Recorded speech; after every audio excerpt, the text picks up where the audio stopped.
I didn't become a flat earther for a lack of information. It was actually due to an abundance of knowledge that I learned when I was open-minded enough to begin to do research. I think that's the biggest misconception that a lot of globers have towards flat earthers. They think, oh, this guy's an idiot, he doesn't know anything. Listen, the fact of the matter is that I know more about the heliocentric than you if you are commenting on my page right now. I guarantee you that. You know why? Because if you knew a lot, you probably would have the humility to not be commenting and making rude comments to me, calling me names and everything else. I just think it's funny, okay?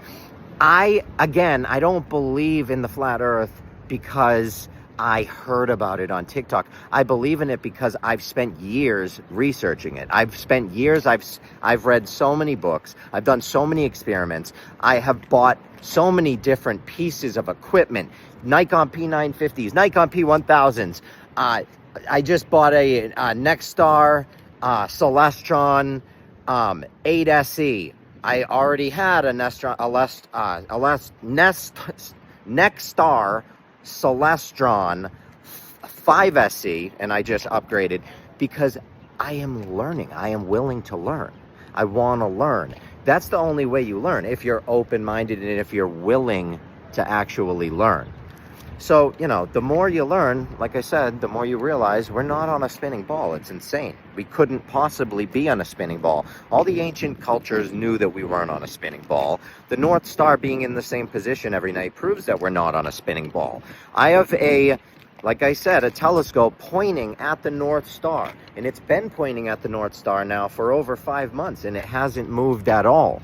We're spinning. We're constantly, endlessly going through the galaxy. Science tells us the reason why you can get in a helicopter and fly up over the Earth and stay there, and the reason is because you're spinning with the Earth and with the whole atmosphere. Okay, everything beyond the Kármán line, which is like almost 70 miles out, that is all just rotating and flying through the galaxy. But it doesn't make any sense at all. It's so insanely ridiculous to think that, okay, so our whole galaxy, our whole universe is spinning, going, first of all, the Earth is going 1,000 miles an hour around the equator. Then it's going around the sun.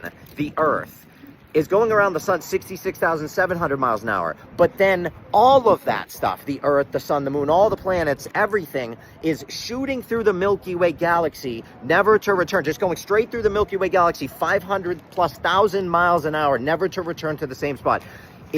How is that possible? If the Kármán line is 70 miles and that is the dividing point, like that's basically the vehicle window, okay?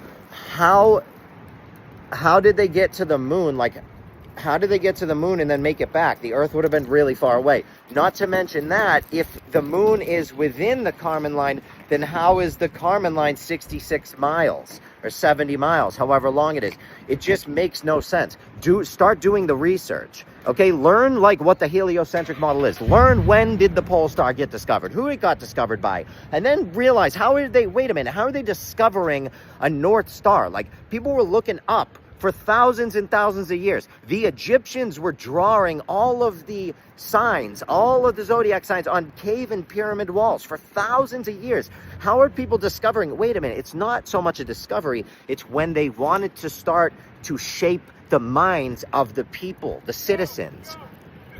Sorry about that. That dude was hollering at me because he was hearing what I was saying and he wanted to agree with me.